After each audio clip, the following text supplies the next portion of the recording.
रामकृष्ण हरी मंडळी, वारकरी संप्रदायातील नामांकित कीर्तनकारांची कीर्तन ऐकण्यासाठी आत्ताच आपल्या संतश्रेष्ठ या यूट्यूब चॅनलला सबस्क्राईब करा. अकारण करुणावरुणालय भक्तवांछा कल्पतरू अनंत कृपा सिंधू अखिल कोटि ब्रह्मांड नायक रुक्मिणी प्राण संजीवन भगवान श्री पंढरीनाथ विश्वमाऊली श्री ज्ञानोबाराया जगद्गुरु श्री तुकोबाराया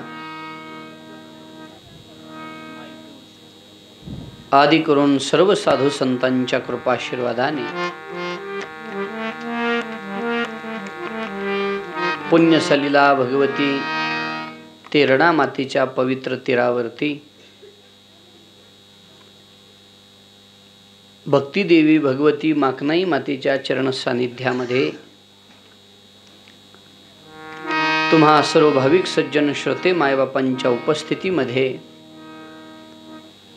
प्रतिवर्षाप्रमाणे याही वर्षी संपन्न होत असलेल्या सद्गुरु श्री वैकुंठवासी परमश्रद्धेय प्रातस्मरणीय मारुती बाबा यांच्या 28व्या पुण्यस्मरणाच्या निमित्ताने सुरू असलेल्या या अखंड हरिनाम सप्ताह सोहळ्यातील श्रीमद भागवत कथेच्या 7व्या दिवसाच्या प्रारंभी पुनश्च एकदा व्यासपीठावरून तुम्हा सर्व श्रोते सज्जनांना रामकृष्ण हरी.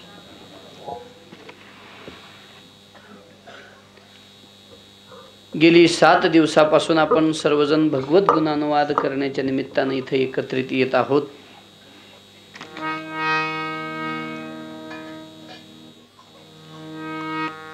भगवंताच्या पवित्र लीलांचं चरित्राचं चिंतन करत करत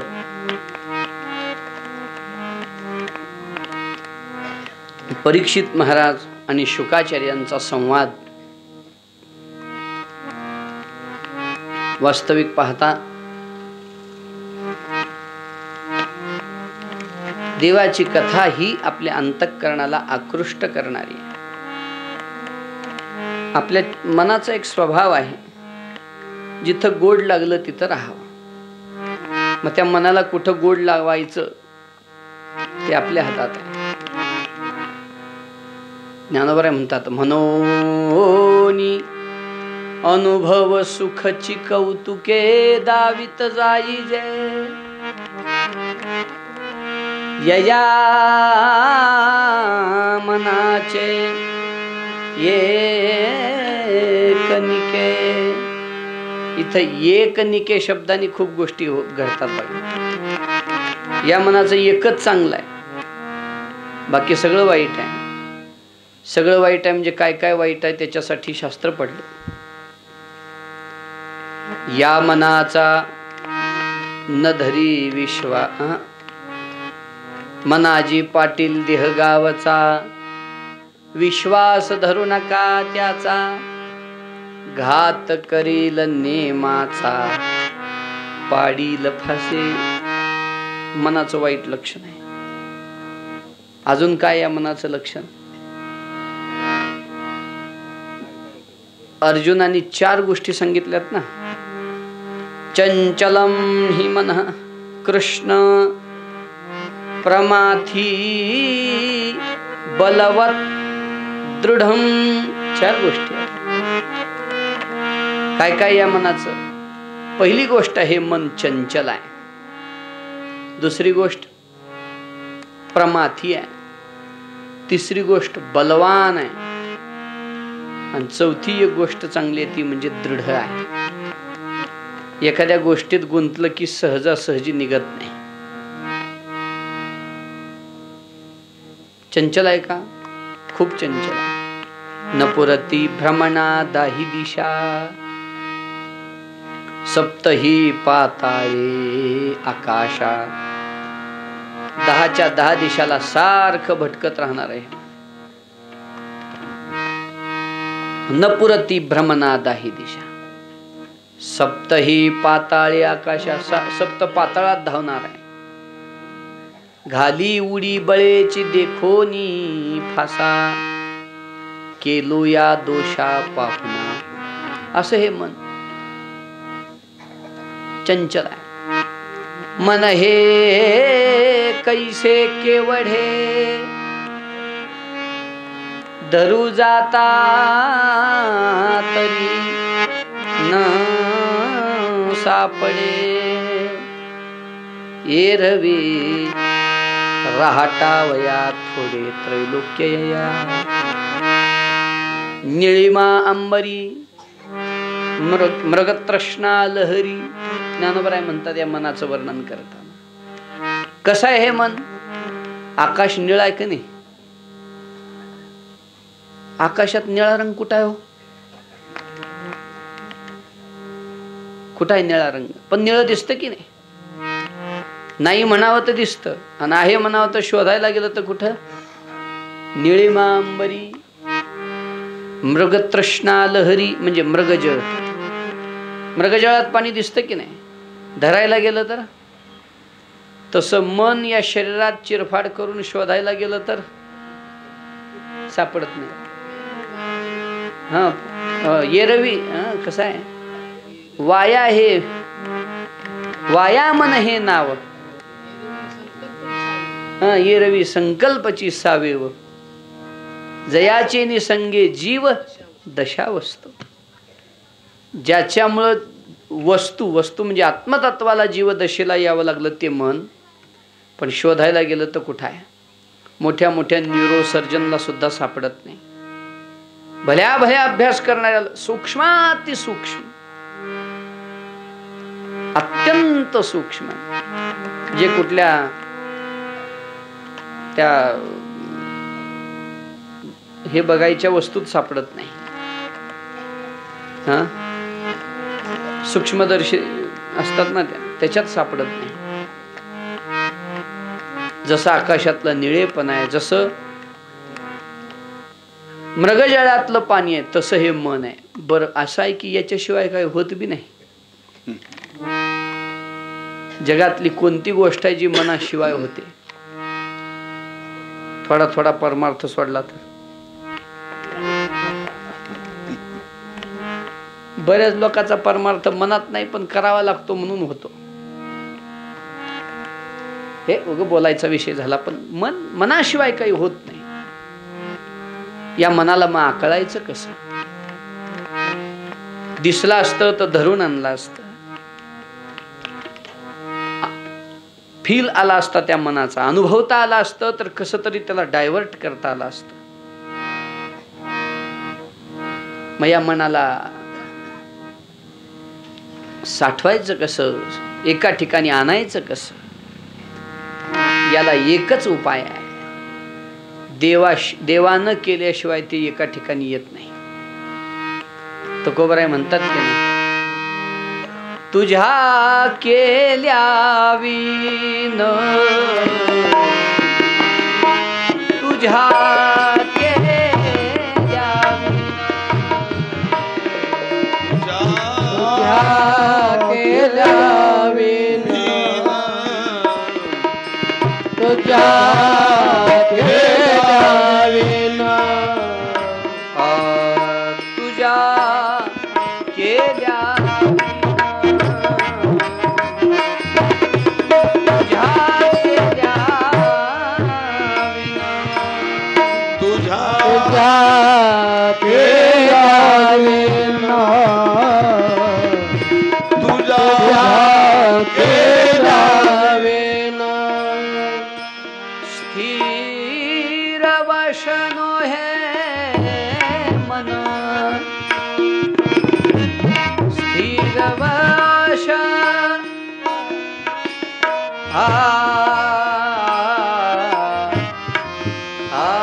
स्थिर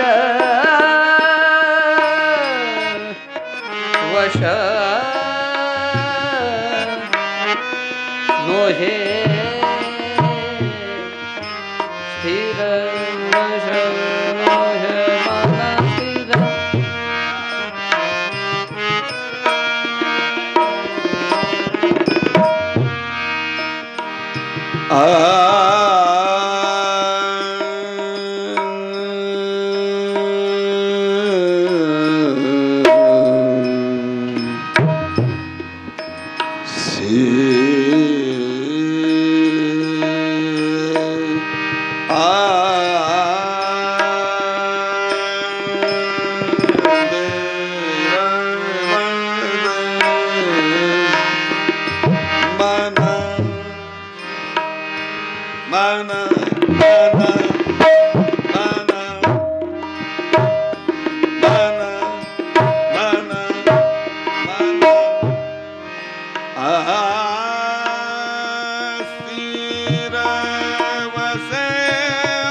वश नोहे मन स्थिर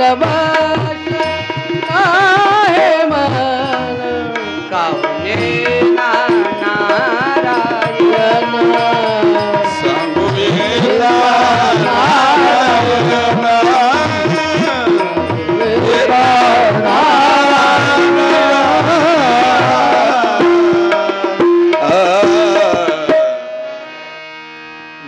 करावं म्हणलं तर सापडत नाही.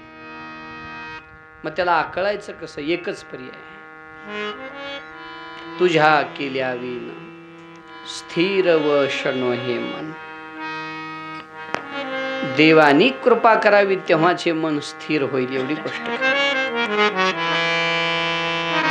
मनाला स्थिर करण्याचा हा एकमेव प्रकार. मग देव कृपा कधी करील? असं जर प्रवास करायचा झाला, देवाची कृपा कधी होईल? आपलं मन स्थिर करण्यासाठी भगवान आपल्यावर कृपा केव्हा करतील? त्याचं उत्तर आहे, त्याची कथा ऐकत आहे. स्वतः देव म्हणतात, तेषां सततयुक्तानां भजतां प्रीतिपूर्वकं दधामि बुद्धियोगं तं येन मामुपयांति ते. दधामि बुद्धियोगम, मी त्यांना ज्ञान देतो. आता त्या बुद्धियोगाचा अर्थ ज्ञानोबरायांनी जो केलाय तो प्रेमयोगच केलाय. म्हणजे ज्ञानोबरायांनी बुद्धियोगाचा विस्तार करताना प्रेमयोग असा विस्तार केलेला. मोठ्या म्हणजे माणसाच्या चिंतनातून मी ऐकलेलं आहे ते असं. पण सांगण्याचा अर्थ असा आहे की भगवान त्याच्यावर कृपा करतात. कोणावर? तेषां सततयुक्तानां भजतां प्रीतिपूर्वकं. भजतां प्रीतिपूर्वकं, प्रेमपूर्वक जो भजन करेल. तत्करणानं देवाचं भजन केलं पाहिजे. भजनाचा अर्थ पुन्हा वेगवेगळा होतो. देवाचं गुणगान गात राहणं हे भजन आहे. देवाचं नामचिंतन करणं हे भजन आहे. संतांची सेवा करणं हे भजन आहे. ध्यान हे भजन आहे. वारी हे भजन आहे. भजन शब्दामधला जो भज शब्द आहे की नाही, त्या भज शब्दाचा अर्थ आहे सेवा. भज सेवायाम या अर्थ आहे. भज सेवायाम, देवाची सेवा हे भजन आहे. मग ती येन केन प्रकारेण कशी देवाची सेवा घडेल ते देवाचं भजन. कधी संताच्या सेवेच्या निमित्तानं देवाची सेवा होईल, कधी गायीच्या सेवेच्या निमित्तानं संत देवाची सेवा होईल, कधी सती आणि सत्पुरुष ज्ञानोबा म्हणतात ना, दानशील अशा महापुरुषांची सेवा करण्याच्या निमित्तानं देवाची सेवा होईल. ते सगळं भजनच आहे. थोडक्यात बोलू का? तुम्ही आम्ही इथं सगळे काय करायलो? कथा ऐकायलोत किंवा गायलो, ही देवाची सेवा आहे. पण आता वारकरी कथा संपल्यानंतर जेवायला येतील म्हणून जे मागं स्वयंपाक करायले त्यांचं काय? आपण इथं बसून जे पुण्य आपल्याला पदरात पडतंय त्यांना तिथं स्वयंपाक करून सुद्धा तेच फळ आहे. कारण तीही सेवाच आहे, ही सुद्धा तेही भजनच आहे, हे सुद्धा.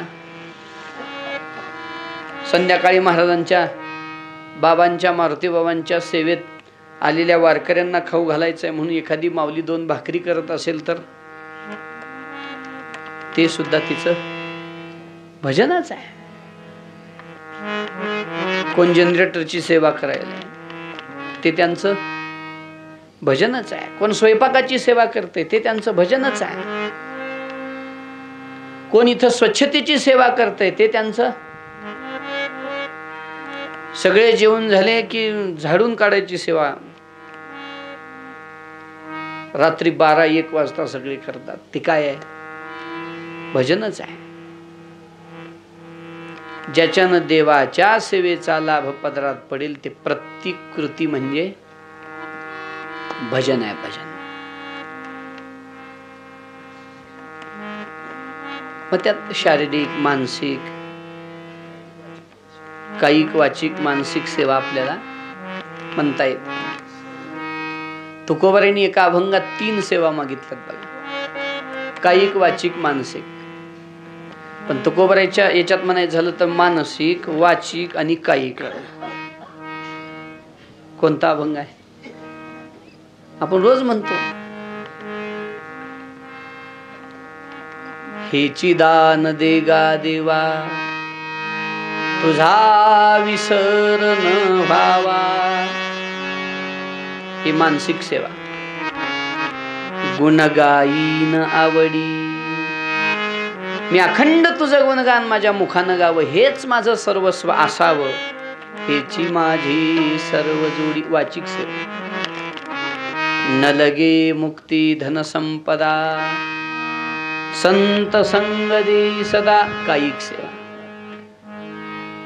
आणि काया वाचा मनानं तुझी जर सेवा घडणारच असेल तर मग तुका म्हणे गर्भवासी सुखे घालावे आम्हासी.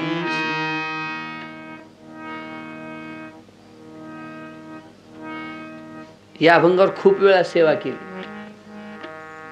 एक दिवशी कीर्तनावून येत होतो.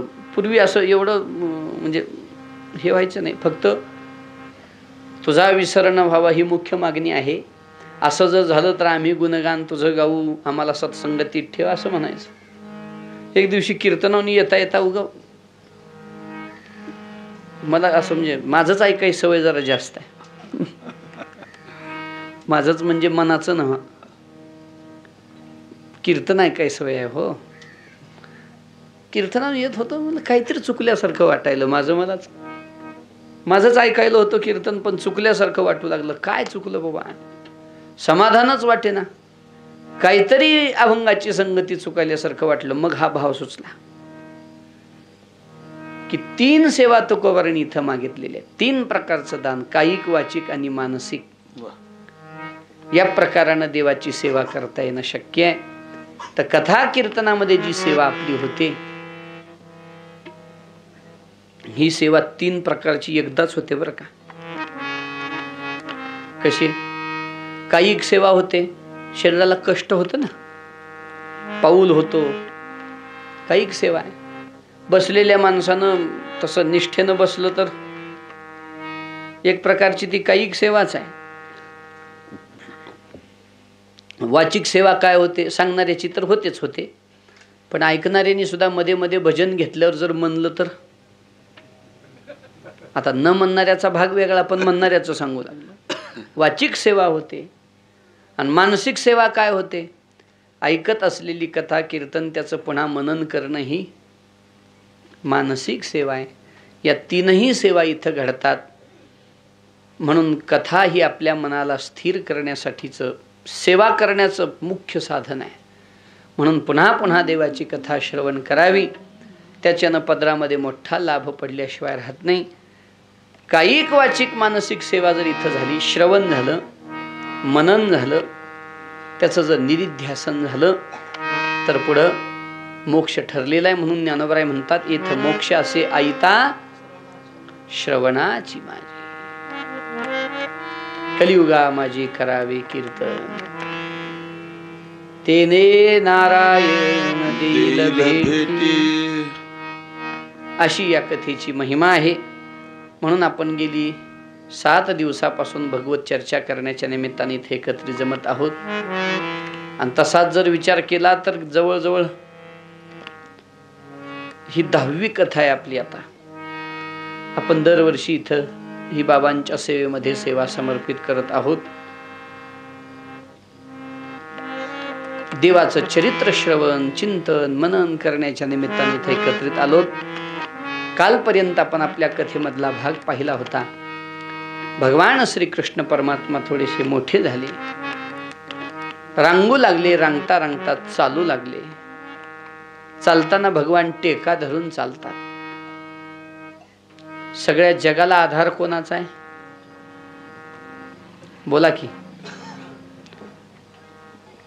देवाला. जगाला सगळ्या जगाला आधार कोणाचा आहे? पण तोच देव गोकुळामध्ये मात्र आधार धरून चलतो. तुकोबाराय म्हणतात ना, तो हा गवळीयाचे घरी उंबरा चढता टेका धरी, टेका धरून चालतो परमात्मा. तुकोबारांचे असे खूप अभंग आहे. विचार म्हणजे खूप चिंतनीय विषय आहे. अनंत ब्रह्मांडे उदरी, हरी हा बालक नंदा घरी. नवल केवडे केवडी, नकळे कान्होबाचे कोडी. पृथ्वी ज्याने तृप्त केली, यशोदा त्यासी भोजन घाली. तृप्त देवाला भोजन घालणं हे तर वेडेपण आहे. देवानी सुद्धा म्हटलेलं आहे, अवजानंती माम मूढा मानुषिंतनुमाश्रितम. अवजानंती माम मूढा. त्याच्यावर बोलताना ज्ञानोबा म्हणतात, मज अनाम्या नाम ठेविती.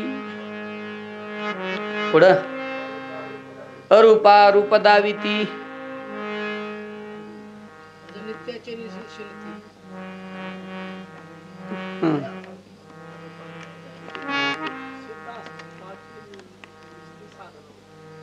हा सिद्ध असताची.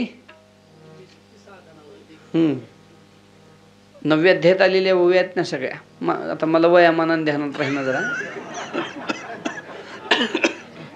हा कथा झाल्या आबाला भेटतात, त्यानं सांगाल सगळ्या ओव्या.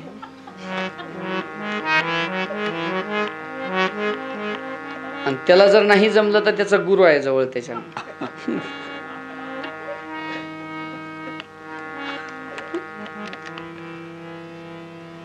म्हणजे ज्ञानो. नाही तर तुम्ही वास्तव गुरुकडे संध्याकाळी जाचाल नाही असं पुन्हा माझी परेशानी. पुन्हा माझी परेशानी करचाल, तसं काय करू नका. असो कुठवर आलं तर आपलं. तिथं खूप देवानी विस्तार केलेला आहे, मला पाहणं झालं नाही. पण मी तृप्त आहे, तर मला भूक लागली असेल म्हणून इच्छा करतात, मला हे करतात ते करतात. मग असं झालं यशोदेचं जीव घालणं देवाला. पृथ्वी ज्याने तृप्त केली त्याशी यशोदा भोजन घाली. पण हे कौतुक आहे महाराज. सगळ्या पृथ्वीला तृप्त करणारा परमात्मा जर तृप्त कुठं होत असेल तर यशोदेच्या घासानं तृप्त होतो. धावोनी ठेवन यशोदे भोजन, यशोदे भोजन. धावोनी या मागे यशोदे भोजन, यशोदे भोजन. धावोनी या मागे यशोदे भोजन, यशोदे भोजन. धावोनी या मागे यशोदे भोजन, यशोदे भोजन. धावोनी या मागे यशोदे भोजन, यशोदे भोजन. धावोनी या मागे यशोदे भोजन, यशोदे भोजन. धावोनी या मागे यशोदे भोजन, यशोदे भोजन. धावोनी या मागे यशोदे भोजन, यशोदे भोजन. हिंडे रानो रान गाई पाठी, हिंडे रानो रान, हिंडे रानो रान, हिंडे हिंडे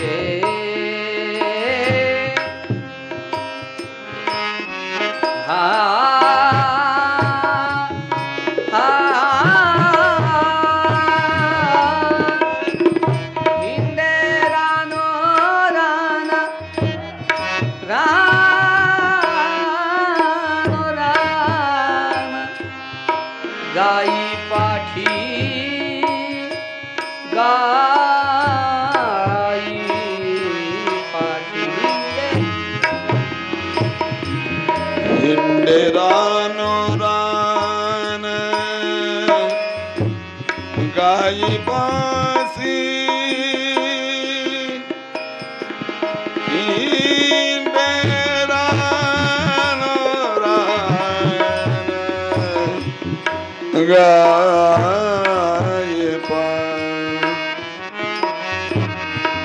गाई पासी हिंडे रानो रान गाई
रानो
रान गाय पाठी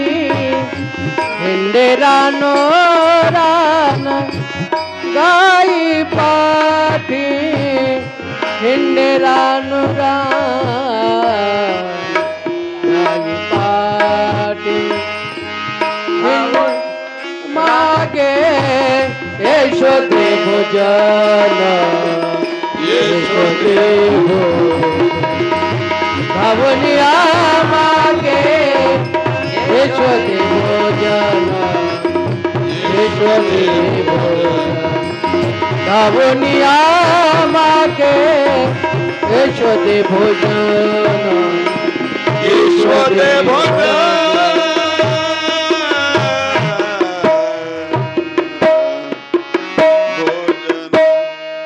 महाराज वर्णन करतात धावोनिया मागे यशोदे भोजन. हे नवल नाही तर काय, समग्र जगाला तृप्त करणारा परमात्मा यशोदा मातेच्या माग धावतो, मागतो. यशोदे घराकडे चाल, मला जीव घाल. भाऊ म्हणतात बघा, हे गौरव म्हणताव का?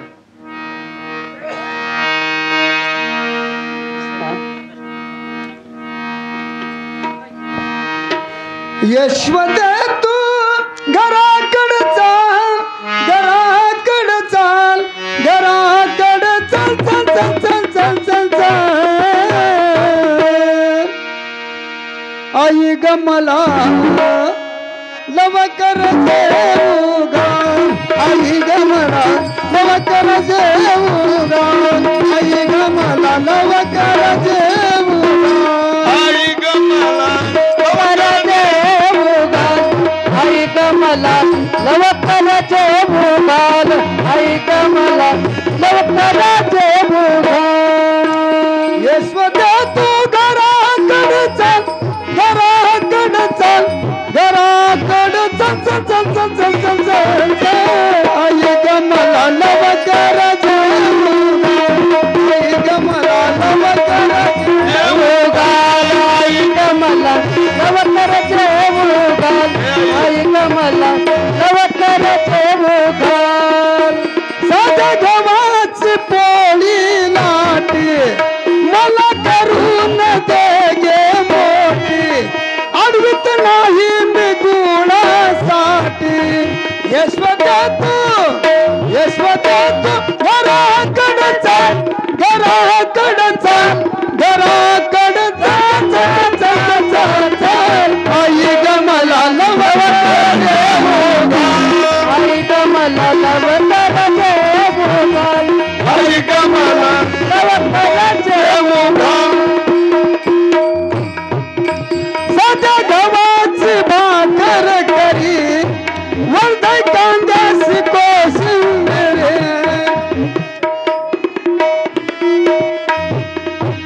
वर्धाय कांद्याची कोशिंबीर.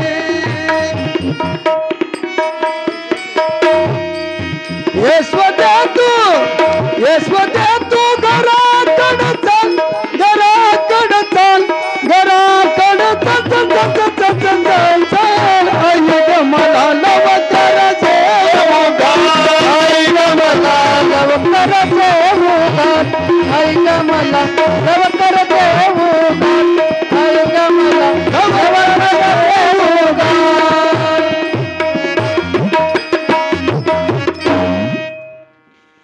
सगळी पृथ्वी ज्यानं तृप्त केली तो म्हणतो आई मला लवकर जेऊ घाल. साध्या गव्हाची बरोबर ना पोळी लाटी मज करून देई ग मोठी, अडवित नाही तुपासाठी. भगवंतानी म्हटलेलं आहे बाकीच्या राजभोगामध्ये तूप असल्याशिवाय देवाला नैवेद्य पूर्ण होत नाही, पण यशोदामाईकडे तुपाचा अट्टहास देवाचा नाही. जे आहे ते दे. साध्या गव्हाची पुढे कसं पोळी करी वर कांद्याची कोशिंबिरी. खूप वर्णन केलेलं आहे महाराजांनी. वांग्याचं भरीत कर, कांद्याची चटणी कर, जे जे चलत नाही ते ते कर म्हणलेलं आहे.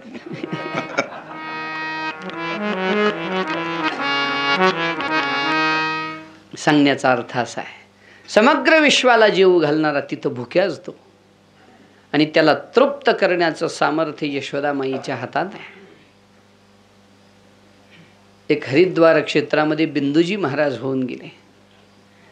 त्या महाराजांनी तर असं म्हटलेलं आहे समग्र ब्रह्मांडाचा पोशिंदा परमात्मा, पण यशोदामाईच्या हातचं गोळाभर लोणी मिळालं की तृप्त होतो न उड्या मारतो.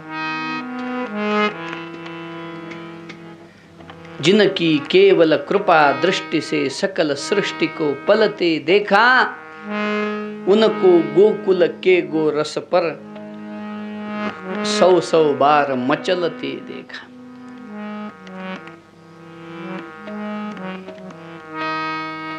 हा तर गोकुळातला प्रेम भावाचा प्रभाव आहे. त्या प्रेमासाठी तर तो त्या गोकुळात आलेला आहे आणि अशा पद्धतीनं भगवान वेगवेगळ्या पद्धतीनं गोकुळात लीला करतात. यशोदेकडे वेगवेगळ्या पद्धतीनं घराणे येतात. काही गवळणी म्हणतात हा रात्री आमच्या घरीच येतो, मडकेच फोडतो, अमुक करतो, तमुक करतो. आई पहिल्यांदा दुर्लक्ष करते. देवाच्या खोड्या वाढल्या म्हणून उखळाला बांधते, तर अंगणातल्या विमल अर्जुनाचा उद्धार भगवान त्या उखळाच्या निमित्तानं करतात. कोण आहेत हे विमल अर्जुन? म्हणजे हे दोन वृक्ष कोण आहेत? हे कुबेराची दोन मुलं आहेत. नारदांचा अपराध त्यांच्याकडून झाला होता. एकाचं नाव नल कुबेर आहे, दुसऱ्याचं नाव मणिग्रीव. नारदांनी शाप दिला म्हणून हे वृक्ष योनीत आले होते. पण भगवान श्रीकृष्णाच्या दर्शनानं त्यांचा उद्धार झाला. सर्व गोकुळवासियांना वाटू लागलं की नंद बाबाला लाला झाल्यापासून त्याच्यावर संकटच संकट येत आहेत. काय करावं? कोणीतरी म्हटलं जरा जागा बदलून बघा. म्हणून भगवंतांनी, नंदबाबांनी, सर्व ग्रामवासियांनी गोकुळाचा त्याग केला, म्हणजे गोकुळ सोडलं. हे सगळे लोक वृंदावनामध्ये एक नंदगाव म्हणून अशी टेकडी, त्या ठिकाणी गावाची वस्ती केली. कुठं आहे म्हणून आता तुम्ही मथुरेला गेला तर नंदगाव एकीकडे आहे आणि गोकुळ एकीकडे आहे. असं कशामुळे आहे? कारण भगवंतावर संकट येतात म्हणून हे सगळे लोक तिकडे गेले. ते ठिकाण म्हणजे वृषभांजीच्या क्षेत्रात येणार होतं. वृषभांजीला विनंती करून त्यांच्याकडून काही जागा घेतली.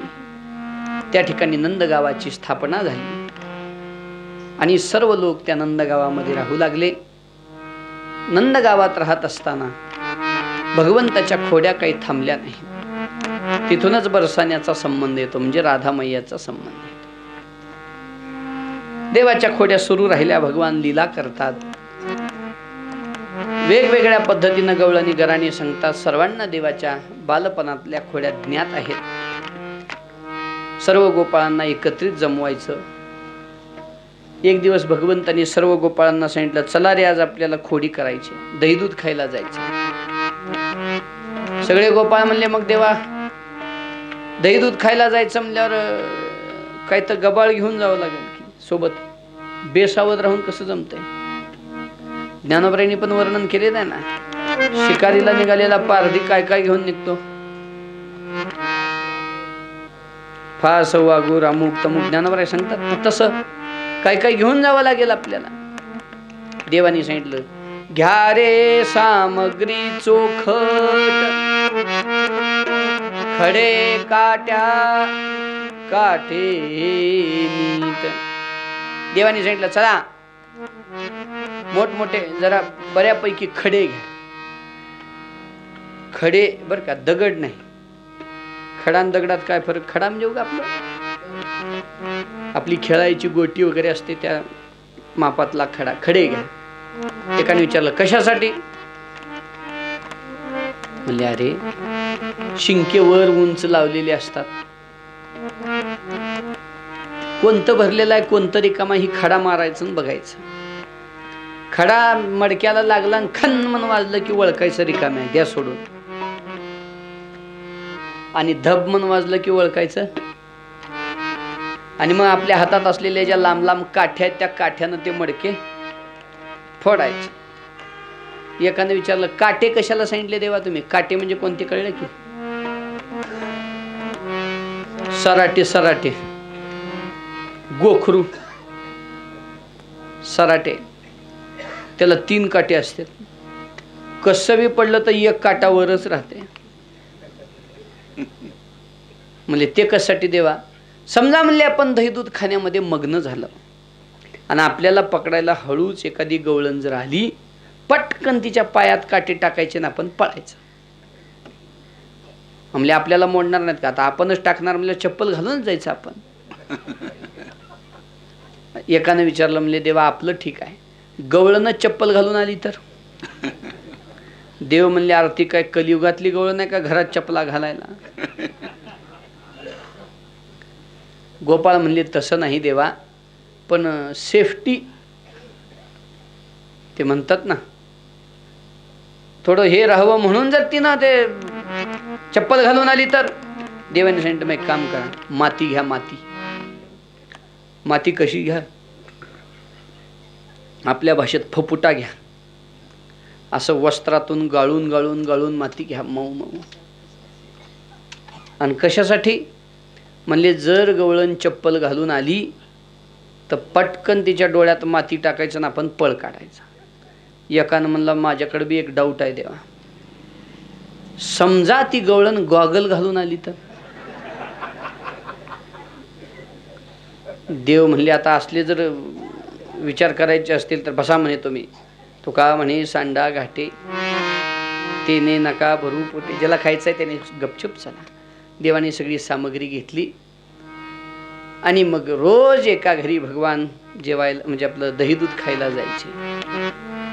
देव चोरी करीत होते म्हणजे काय चोरत होते हो? हा का ज्या घरात गेले तिथं गेल्यावर तिथले तांबेच खिशात घालून आण, चांगलं दिसलेलं तबकच उचलून आण, भजनाला गेलं तर गट्टेच खिशात घालून आण, हातोडीच उचलून आण, असलं करत होते.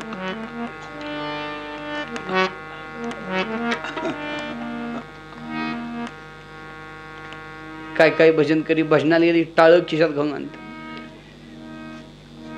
एक भजनी मंडळ 1 वर्षात 15 टाळ झाले त्यांच्याकडे, 1 रुपयाची वर्गणी न करता, कुणाचं मदत न घेता. विचारलं कस काय? आमले ज्या गावला गेलं तिथला एक एक आणला उचलून. उग विनोदाचा भाग आहे, पण सांगण्याचा अर्थ, देव चोरी करीत होते म्हणजे काय चोरत होते? दहीदूध चोरायचे. म्हणजे भगवंताला त्याच्यातून एक आदर्श द्यायचा होता की आपल्या लेकरांना. बऱ्याच वेळेला असं होतं, घरात दहीदूध खूप आहे पण मायबाप खाऊच घालीत नाहीत लेकराला. माझं तर स्पष्ट मत आहे, वारकऱ्याचं किंवा तुमचं आमचं पहिलं कर्तव्य लेकरांना भरपूर दहीदूध खाऊ घाला. ही जुनी माणसं जे हाडात वगैरे मजबूत आहेत त्याला कारणच आहे दहीदूध. आताचे पोरं काय खातात? चहा पाव, चहा बिस्किट. काय हे जिभीला चांगलं आहे पण जिभीचे चोचले अजिबात चांगले नाही, शरीराला त्याचा घात आहे. काही गोष्टी सुरुवातीला कठोर लागतात पण पुन्हा चांगल्या असतात. औषधाची कडवट पाणी होय अमृताची पुरवणी. म्हणून दहीदूध खाऊ घाला. काय काय माणसं म्हणतात लेकरं खातच नाहीत हो. मायबापाचं कामच ते आहे, त्यांच्या भल्याचं असेल आणि ते करत नसतील तर त्यांना करायला लावणं हे मायबापाचं. त्यांच्या भल्यासाठी एखादी कानाखाली वाजवली तर बिघडत नाही, याचा अर्थ असा नाही रोजच वाजवावी, पण खाऊ घाला ना.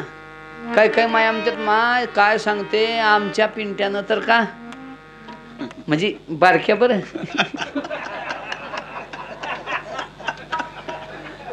दुधाला अजून हात लावल नाही बघा असं म्हणणे.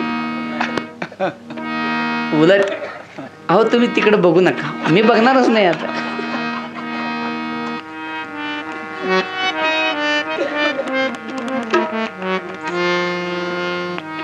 लेकरांना भरपूर चांगलं चांगलं खाऊ घाला.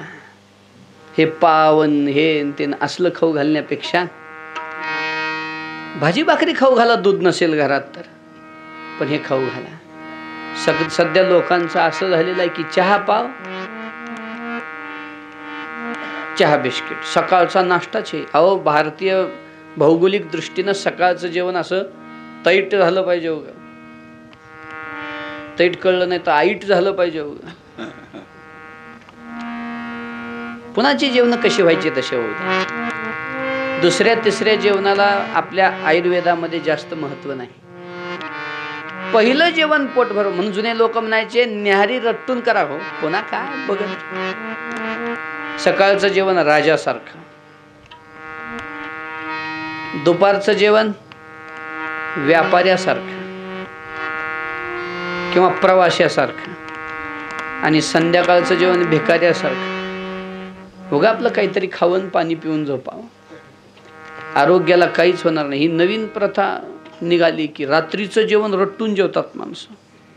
सकाळी ब्रेकफास्ट, खा पोहेन खा सुशाला. जेवणाला थोडा वेळ असेल, 11-12 वाजणार असतील तर 8-9 वाजता थोडंसं पोटाला आधार म्हणून आपलं.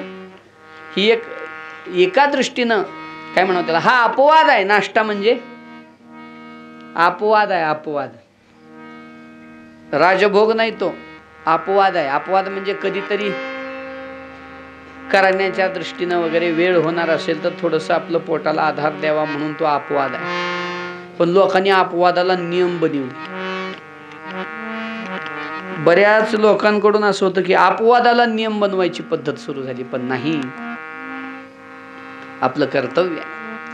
लहान लेकरांना भरपूर दही दूध खाऊ घाला. बर, देवानी गोकुळात हे मांडलं होतं नंद गावात की आम्हा लेकरांना आधी द्या. त्याने म्हणले, ए ग बसा रे, कशाला सांगलं, डिरीला घालायचं पडले आम्हाला दूध आणि तुम्हाला कुठलं द्या.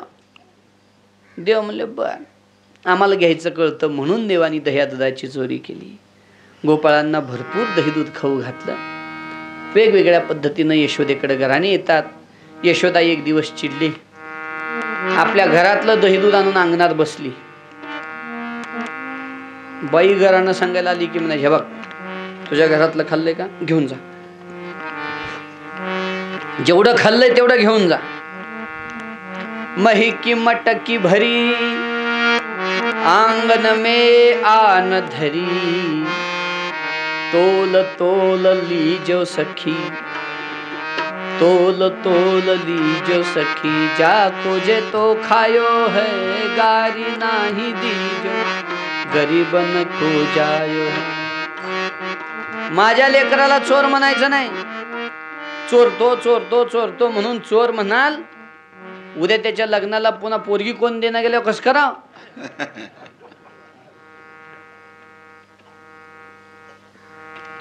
खूप सूरदासांची भजनं या बाबतीत गोड आहे. सूरदासींचं हे भजन आहे, गारी नाही दीजो सखी, गरीबन को जायो है, कृष्ण जैसा पूत मैंने, कृष्ण जैसा पूत मैंने बहु पुण्य पायो है, गारी नाही दीजो सखी, गरीबन को जायो है. माझ्या कृष्णाला चोर म्हण नका, असं बालक माझ्या पदरी पडायला कितीतरी मी पुण्य कमावले.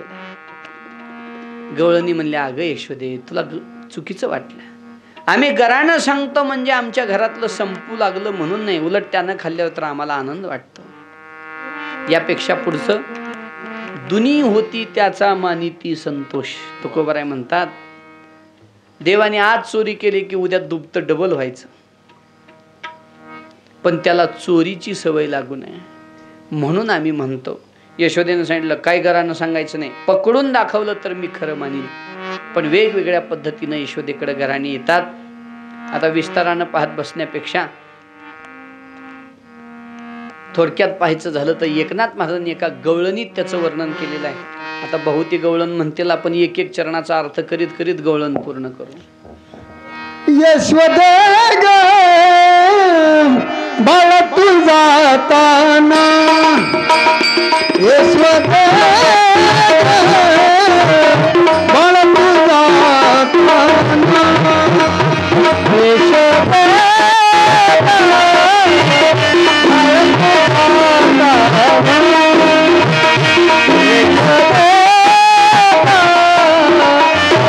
Hey!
आला चक्र पाणी खाऊनी दही दूध तूप लोणी अवघी फोडली दुधानी.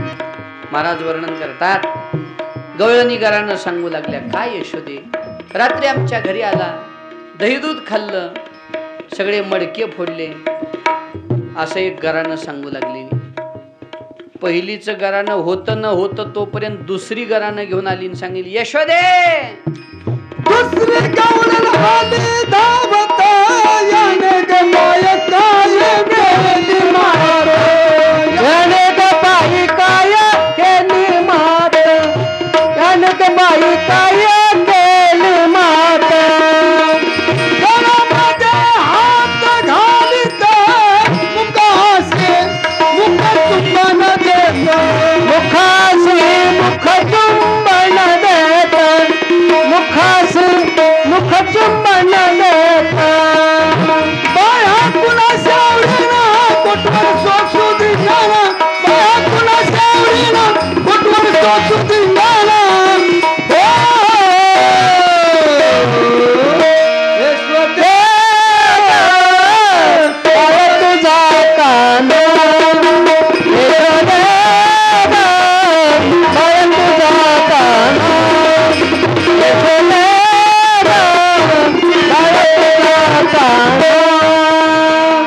दुसरीच घरानं सांगणं चालू आहे. दुसरी काहीतरी घरानं सांगते तो तिसरी हजर झाली. तिसरी आली धावली, याने ग बाय काय केली करणी, म्हणे ग बाई काय केली करणी, म्हणे ग बाई काय केली करणी. पतीची दाढी माझी वेणी, दोन्हीची बाई गाठ देवोनी, दोन्हीची बाई गाठ देवोनी, दोन्हीची बाई गाठ देवोनी. गाठ बाई कुणाशी सुटला, पोटवर सोसू दिनाला, गाठ बाई कुणाशी सुटला, पोटवर सोसू दिनाला. यशोदे ग यशोदे ग बाहेर जाताना, यशोदे ग बाहेर जाताना.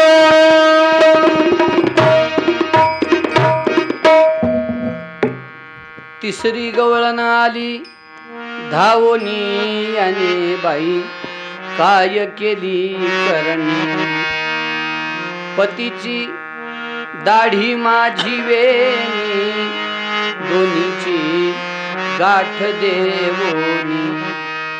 एकनाथ महाराज सांगतात, गवळणी वेगवेगळे घराणे सांगतात. देवाकडे सुद्धा विकल्प किती आहेत बघा खोड्या करायचे. एका गवळणीचं डबल घराणं नाही, सगळ्याचं वेगळं वेगळं घराणं आहे. भगवान वेगवेगळ्या लीला गोकुळात करतात. एक गवळण काय झालं होतं, एक गवळण घरानं सांगायला यशोदेकडे आली आणि म्हणू लागली, तुझा कान्हा आमच्या घरी येतो, दही दूध खातो, असं करतो. यशोदे बोल नका ग, त्याला पकडून दाखव तर मी खरं मानीन. एवढ्यात यशोदेनं असं म्हटल्यानंतर तिनं दुसरीच बोलली मध्येच, बर बर बर येऊ दे माझ्या घरी, हातपाय बांधून तुझ्या पुढं आणते. देव असे लांब उभारून सगळं बघत होते. एका गोपाळाला इकडं, ए श्रीराम्या इकडे रे, या मावशीच्या घरी आपण किती वेळा चोरी केली आहे? श्रीराम्यानं सांगितलं एकदाही नाही. मग एवढं का बोलली ना? देव म्हणले तसं, गोपाळ म्हणले देवा तसंच असते, ज्याची चोरी झाली आहे ती म्हणते राहू द्या हो, चोराला मारू नका, पोलिसाकडे देऊ म्हणते. पण ज्याची चोरी झाली नाही तीच चोराला मारायला सगळ्यात पुढं. अशी ही दशा. देवाने सांगितलं माता उद्याची चोरी हिच्याच घरी करायची. ठरलं महाराज चोरी करायची आणि सर्व गोपाळांना घेऊन भगवान मध्यरात्री तिच्या घरी गेले. गवळणीनं सगळी तयारी केलेलीच होती, कारण तिला माहिती होतं आपण कृष्णाला चॅलेंज दिलं म्हणजे सावध राहिलं पाहिजे. ते काय उगं भामट्या धपक्या थोडंच देतो म्हणले, हा येतो म्हणलाय म्हणजे येणारच. तिनं घरी जाऊन सासू सुनाला वगैरे सगळं सांगून ठेवलं होतं. हे बघा गोपीनो, सुनानो, लक्ष ठेवा, हा कृष्ण कुणीकडून येईल, कसा येईल, काही सांगता येत नाही. सावध रहा, है की नाही. घुम घुम करीती, घुम घुम घुम करीती, घुम घुम करीती डेरे घुमती, आनंदल्या गवळणी गवळणी, छंदे छंदे डोलती. आनंदल्या गवळणी गवळणी, छंदे डोलती. आनंदल्या गवळणी गवळणी, छंदे डोलती. कोणी म्हणती साजनी तुम्ही लपवा गेलोने, एक म्हणते साजनी तुम्ही लपवा गेलोने. कोणीकडून हागे बाई नील चक्रपाणी, आस खांदुनी तुम्ही आता लपवा दोधाने. आनंदल्या गवळणी गवळणी, छंदे छंदे डोलती. आनंदल्या गवळणी गवळणी, छंदे छंदे डोलती. हे आनंदल्या गवळणी गवळणी, छंदे छंदे डोलती. आनंदल्या गवळणी गवळणी, छंदे छंदे डोलती. तिनं सांगून ठेवलं होतं की कोणीकडोनी हागे सखिये येईल चक्रपाणी. काही सांगता येत नाही हा बाबा कोणीकडून येईल, कसा येईल आणि कशा पद्धतीनं दह्या दुधाची चोरी करील. सावध राहा बरं. सगळी तयारी तिनं केलेली होती. पण हा भगवान आहे महाराज. भगवान श्रीकृष्ण परमात्म्याने सर्व गोपाळांना सांगितलं, चला रे गोपाळांनो. जाऊन पाहतात सगळे दरवाजे पॅक बंद आहेत, खिडक्या बंद आहेत. देवाच्या लक्षात आलं की आता आपल्या शक्तीचा प्रयोग केल्याशिवाय आत प्रवेश घडणार नाही. सर्व गोपाळांना सांगितलं, झाका डोळे. डोळे झाकले आणि डोळे झाकान नारायणाचं स्मरण करा, तो आपल्याला याच्यातून मार्ग दाखवेल. सगळ्यांनी देवाचं स्मरण केलं आणि सगळे गोपाळ डोळे उघडतात तर घरात दही दूध पोटभर सगळ्यांनी खाल्लं. देवाने सांगितलं, चला तेवढ्यात पेंड्या मला देवा, ह्या गवळणीनं तुम्हाला बांधून घालती म्हणली होती, बदला घ्या बदला. देव म्हणले हरकत नाही. आणि देवाने असा बदला घ्यायचं ठरवलं आणि गवळ्याच्या दाढीची गवळणीच्या वेणीची अशी जोरात गाठ मारली आणि पुन्हा सर्व गोपाळांना डोळे झाकायला सांगितलं. डोळे झाकले. सगळे गोपाळ बाहेर. सगळे जिकडं तिकडं झाले. देवाने मिटिंग घेतली आणि सांगितले, हे बघा सूर्योदय झाला की ती गाठ सुटणार नाही. सगळे हा हा म्हणतात. सगळ्या गल्ल्या बोळात सगळीकडं त्यांचं हास्य झालं पाहिजे यासाठी तुम्ही योजना करा. आणि सूर्योदय झाला, गवळण उठली, पाणी तापवायला निघाली की गवळ्याच्या दाढीला झटका बसला. बा एवढ्या ब्रह्ममुहूर्तावर माझी दाढी ओढतेस. तिनं म्हणली, तुम्ही माझी विणी ओढलो. दोघांनी हात लावून चिमणी लावून पाहिलं तर दाढी वेणीची गाठ बसलेली आहे. शेवटी गाठ सोडण्याचा प्रयत्न केला, गाठ सुटलं जात नाही. चाकू आणायला सांगितलं, जा मला चाकू घेऊन ये. आता एक ध्यान धरा, चाकू घेऊन ये म्हणून सांगायला गोष्ट खरी, पण दाढी गुतली आहे का नाही. हा पुन्हा झटका बसला की त्यानं मला थांब थांब, आता चाकू घेऊन यायचं नाही, आपणच चाकूकडे जायचं, जेथे जातो तेथे. अशा पद्धतीनं चाकूकडे गेले. या म्हाताऱ्यानं चाकू घेतला आणि वेणीकडून कापायला सुरुवात केली. तिने म्हटलं, ओ थांबा, वेणी सौभाग्याचं भूषण आहे, माझ्या केसाला हात लावायचा नाही.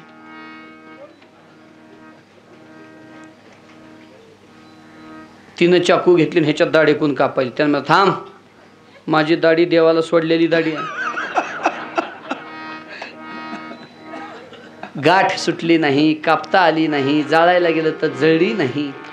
इकडं सूर्योदय झाला, दोघंही बाहेर येत नाहीत. काय रात्री अनुचित प्रकार घडला की काय म्हणून लोकांनी दरवाजा तोडून घरात प्रवेश केला. पाहतात तर काय, दोघाच्या दाढी विणीची गाठ आहे. एकेनं विचारलं, कोण मारला असेल ग गाठ? गवळण म्हणली, त्या विन हे नासी नव्हे दुसरी आईसी. त्याच्याशिवाय हे कोण करणार आहे? त्याच्याशिवाय म्हणजे कोणाशिवाय? म्हणती नंदाची पोरे आजी चोरी केली खरे. एक म्हणली मग त्याची गाठ आहे म्हणल्यावर त्याच्याशिवाय सुटत नाही. मग पर्याय काय? चला नंदवाड्यात. निघाले महाराज. आता गोपाळ तयारच बसलेले होते. ह्या दोघाचं पाऊल बाहेर पडलं की आक्रमण होणार.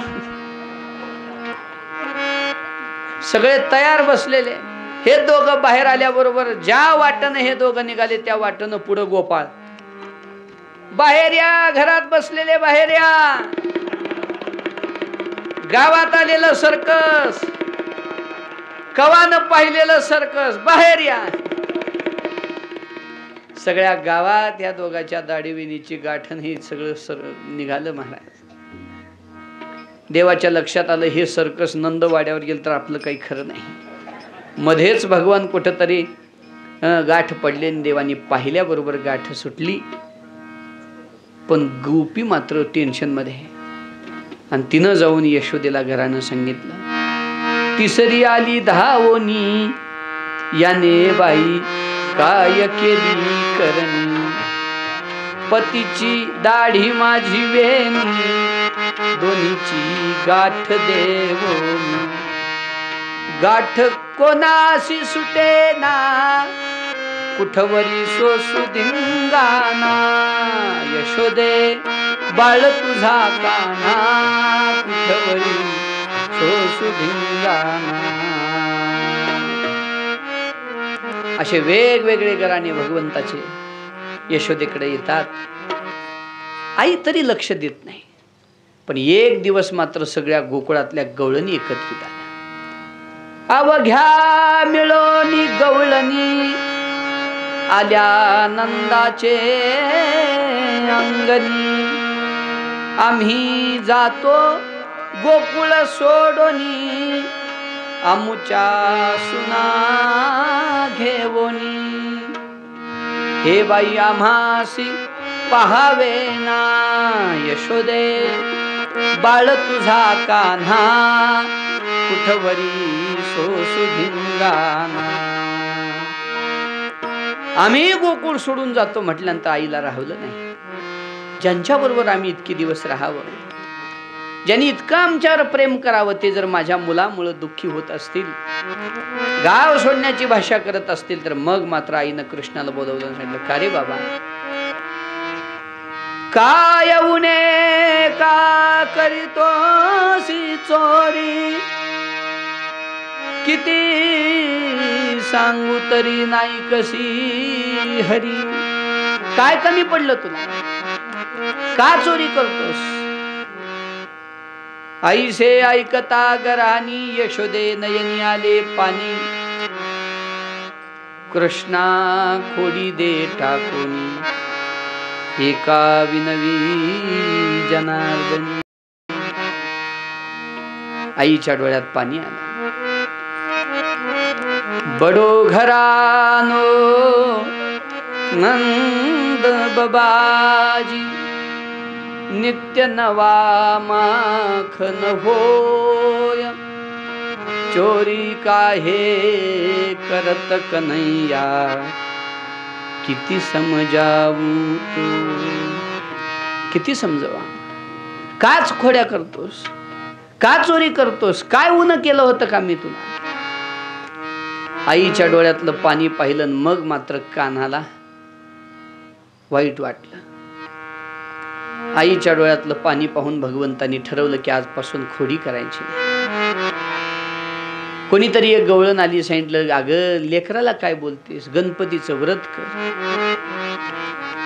गणपती पावणारा देव आहे. आणि म्हणून आईनं गणपतीचं 1 महिन्याचं व्रत केलं.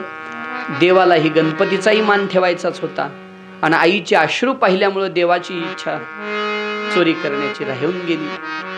भगवंतानी 1 मास देवे खोडी नाही केली. 1 महिना खोडी केली नाही. चतुर्दशी आपलं चतुर्थी आली. आईनं 108 लाडू बनवले, 21 मोदक बनवले, गणपतीला नैवेद्य. घरात गणपतीची मूर्ती, त्याला नैवेद्य दाखवण्यासाठी सगळं साहित्य घेऊन आले. आईलाही आनंद वाटला की खरंच आहे गणपती पावला. देवानं खोडी करायची, कृष्णानं खोडी करायची बंद केली. आईला आनंद आहे. सगळे लाडू मोदक मांडले, पूजेचं साहित्य ठेवलं. धूप राहिला. नामदेव महाराज सांगतात धूप राहिला म्हणून आईनं सांगितलं का कृष्णा धूप घेऊन ये रे. देव म्हणले मला माहित नाही कुठे आहे, तुझ तू बघ. आईनं विचार केला आपणच आणावं. म्हणून आई धूप आणायला गेली की भगवंतानी गणपतीला बोलायला सुरुवात केली. म्हणजे काय देवा गणपतराव, तुमचा मान म्हणून मी 1 महिना खोडी केली नाही, पण माझे गोपाळ सगळे उपाशी मरू लागलेत, कस करू. गणपतीनं म्हणलं मी तुम्हाला कुठं म्हणलो खोडी करू नका, तुमची जशी इच्छा देवा. देवाने सांगितलं आता हे मोदक आणि लाडू मला खायचे आहेत. गणपतीनं सांगितलं खावा देवा, 1 तर ठेवा. देव म्हणले हे सगळे लाडू अर्ध्या मिनिटाच्या आत भगवंताने खाऊन फस्त केले. गणपतीला सांगितलं तुम्ही सुद्धा लवकरात लवकर हला. गणपती गायब. भगवान त्याच देवघराच्या कोपऱ्यापाशी घाबरून बसले. आई धूप घेऊन येऊन पाहते तर गणपती नाही, मोदक नाही. लाला भयभीत झालेला आहे. विचारलं लाला काय झालं रे, मोदक कुठं आहेत. कृष्णाने सांगितलं आई मी नाही खाल्ले. आई म्हणली बरोबर आहे तू नाही खाणार, एवढे कशी खाणं होतील तुला, काय झाले. देवाच्या लक्षात आलं की फासा पडलेला दिसतोय. देवानी लगेच युक्तिवाद केला आणि सांगितलं आई तुला सांगतो तू गेलीस, एक उंदरावर बसलेला मोठ्या पोटाचा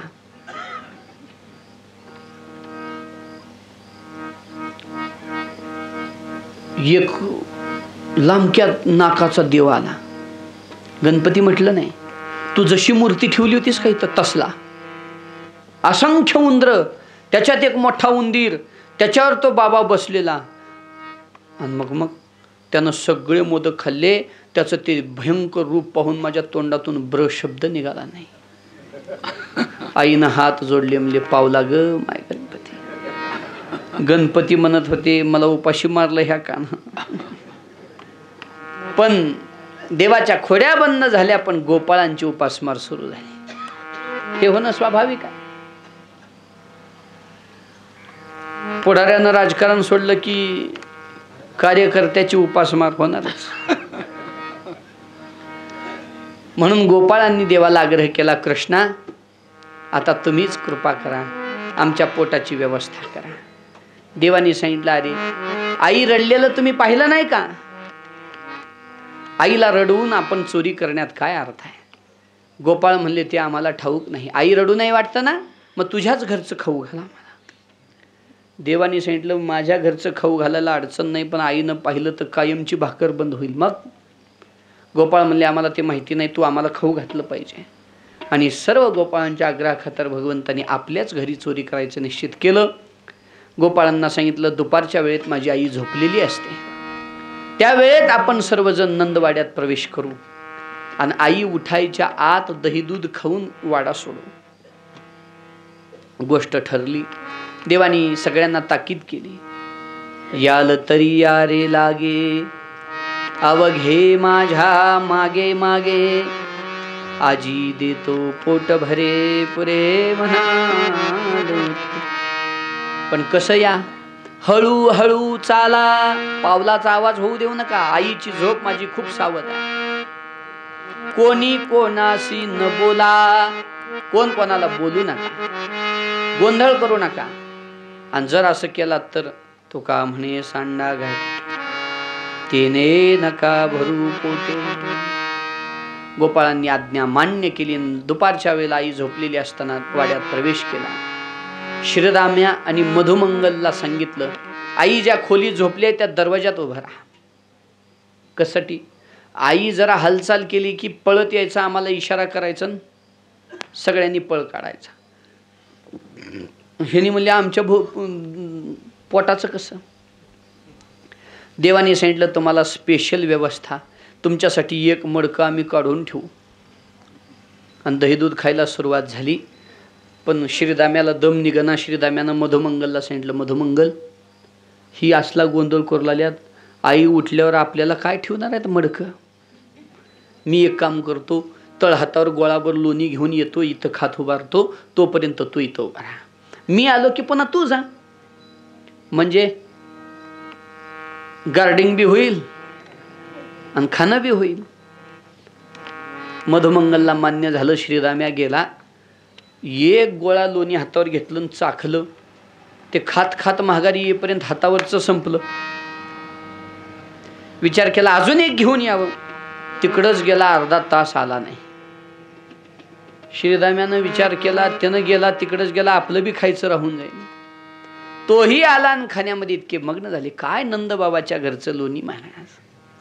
ज्या मातेनं भगवान श्रीकृष्ण परमात्म्याला पोटभर खाऊ घालावं, तिच्या हातचं लोणी कसं असेल?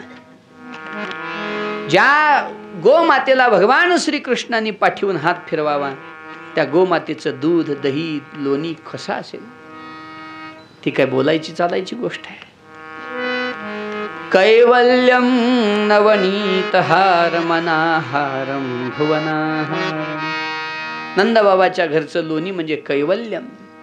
कैवल्य सुखापेक्षाही वरचढ. कैवल्याही चढावा करीत विषय सेवा, झाला भक्त भज्य कालोवा भक्तीच्या घरी. अमृतानुभव. कैवल्याही चढावा. मोक्ष सुखाला सुद्धा ऊन पण आणावं इतकं सुख त्या स्वादामध्ये. सगळेच तिकडं राहिले. पोट भरेपर्यंत गोपाळांनी देवाचे इन्स्ट्रक्शन फॉलो केले.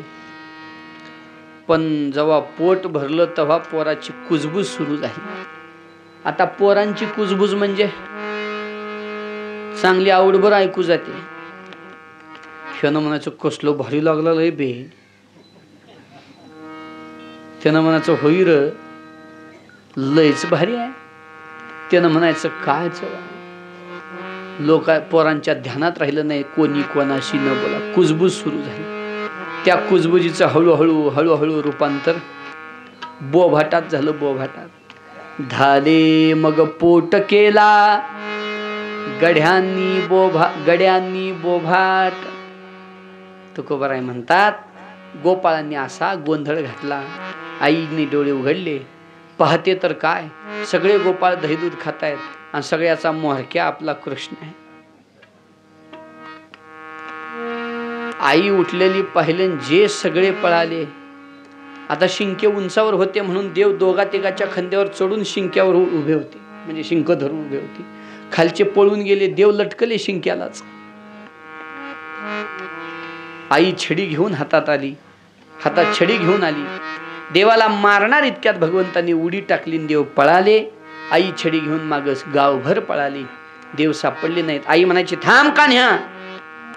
देवाने म्हणायचं हातातली छडी टाकून दे मग थांबतो. आई म्हणायची थांब म्हणते तुला. देव म्हणायचे छडी टाकून दे. थांब, छडी टाकून दे, थांब. असं करता करता गावभर फिरून झालं. आईनं छडी टाकून दिली. भगवान पळत येऊन आईला आलिंगन देतात. या रूपात विद्वानांनी अर्थ असा केलेला आहे, आपल्या हातातली अहंकार रूपी, प्रतिष्ठा रूपी, पद रूपी, व्यक्तिगत प्रतिष्ठित परिचय रूपी अशी कुठलीही छडी हातात नसावी. त्यालाच परमात्मा जवळ करतो. तुका देखो नी एकला वैकुंठी हुनी हरी आला. तुका देखो नी एकला. त्या एकलामध्ये अहंकार नाही, द्वेष नाही, मत्सर नाही, दंभ नाही. अनात्म पदार्थाविषयीचा अभिमान एकदम निर्मळ निर्मळ निर्मळ स्पष्ट स्वच्छ जीवन जिथं आहे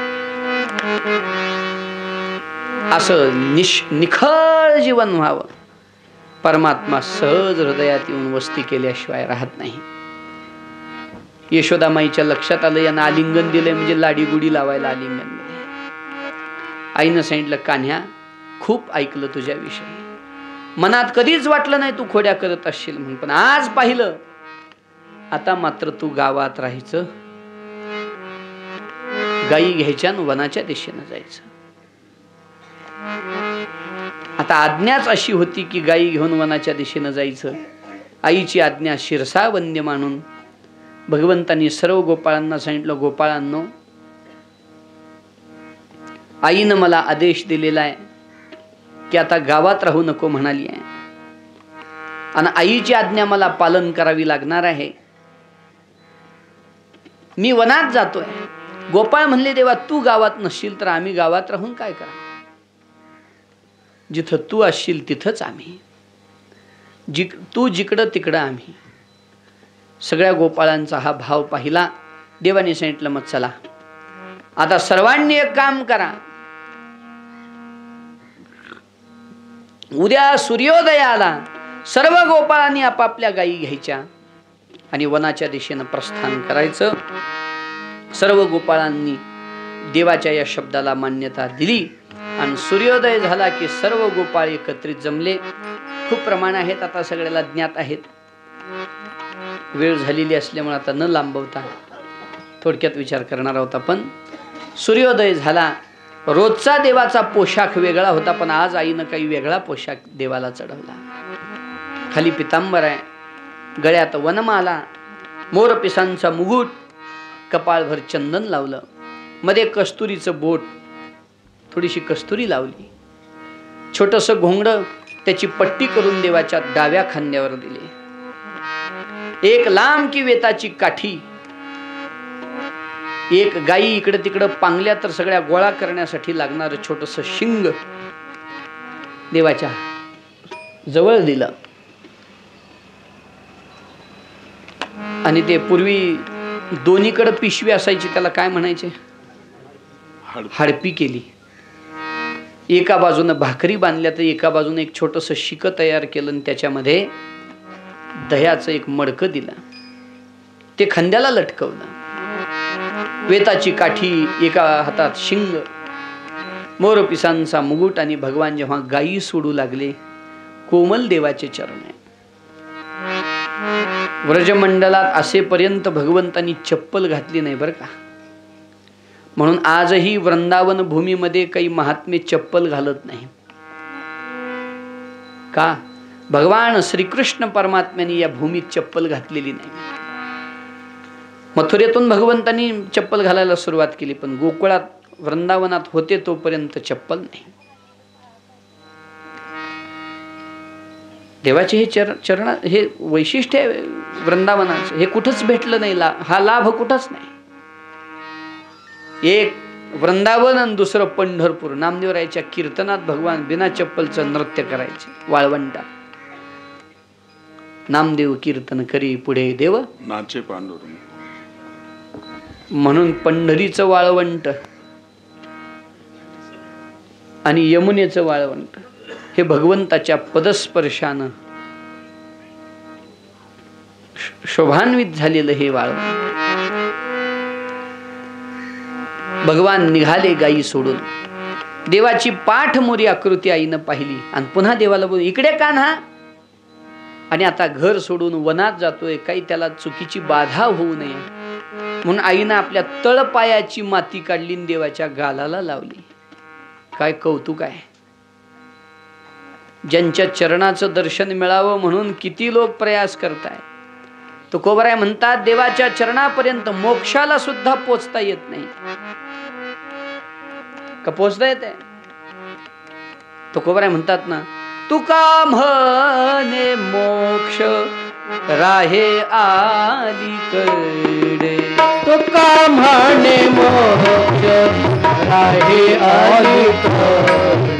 तुका म्हणे आहे आली खरे म्हणे मोक्ष आहे आली खरे इतर बापुरे काय तेथे इतर बापुरे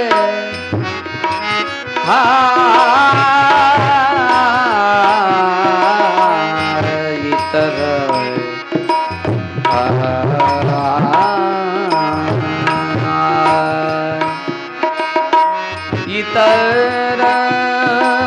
बापुरे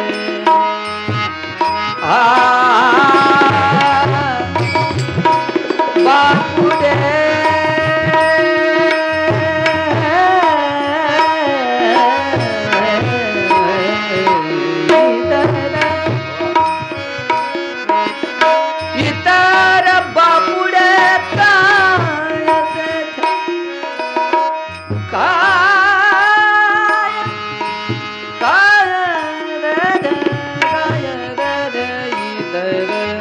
इतर बापुडे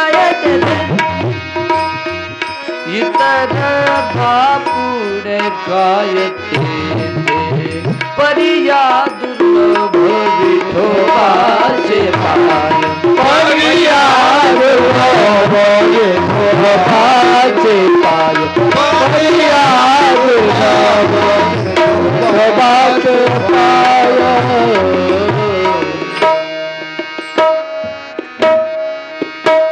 वर तुकोबारांनी जे वर्णन केलेलं आहे ते खूप वेगळं आहे. सोन्याचे पर्वत करविती पाषाण अवघे रानो रान कल्पतरू परिया दुर्लभ विठोबाचे पाय तेथे हे उपाय नसरती. ज्ञानप्रांतातलं सर्वश्रेष्ठ स्थान आहे मोक्ष. पण तो मोक्ष सुद्धा ज्याच्या चरणापर्यंत पोहोचू शकत नाही असे चरण वृंदावनाला प्राप्त झालेत आणि त्या देवाला यशोदामाई आपल्या चरणाची माती लावते. किती प्रेमाची ही उत्कट अवस्था आहे. भगवान वनाच्या दिशेनं निघालेले पाहिले. बाकीच्या गोपाळांना बोलवलं, पोरांनो इकडे अरे बाबानो, माझा लाला लहान आहे बरं, लांब जाऊ नका, जवळच राहा, जवळच खेळा, जाऊ नका दुरी, सांभाळा मुरारी प्राण माझा. दूर जाऊ नका, तहान लागली, भूक लागली, म्हणायचा नाही, वेळच्या वेळी त्याला पाणी पाजा, जीव घाला. हिंस्र पशुवनात राहतात, सांभाळ करा. थोडा भीतो बर का माझा लाला. देव मनोमन म्हणतात, आई भयकृत भयनाशन हा म्हणून भीष्माचार्यांनी ज्याचं वर्णन केलेलं आहे विष्णू सहस्त्रनामामध्ये. कसा आहे श्लोक? अमृत्यरण घेऊ चिंत्यो भयकृत भयनाशना. आता सुरुवात आठवायची नाही का? आठवते? बस आपल्याला लागायचं एवढंच आहे, भयकृत भयनाशना. भयाला या जगात निर्माण करणारा परमात्मा. मद्भयात वातिवातोयम सूर्यस्तपती, मद्भयात वर्षतींद्रो धत्यग्निर्मृत्युश्चरति. मद्भयात कपिल गीतेमध्ये भगवान बोलतात. असा परमात्मा, पण भील ही आईची भावना. सर्व गोपाळ सांगतात, आई काळजी करू नका, मी त्याला सांभाळून आणतो. आणि सर्व गायी गोपाळांना घेऊन भगवान वनाच्या दिशेनं आले. वनात येऊन भगवंतांनी वेगवेगळ्या पद्धतीनं लीला करायला सुरुवात केली. वनातही भगवंतावर काही संकट कमी कंसानं पाठवले नाही. अनेक असुर भगवंतांनी गायी राखता राखता मारले.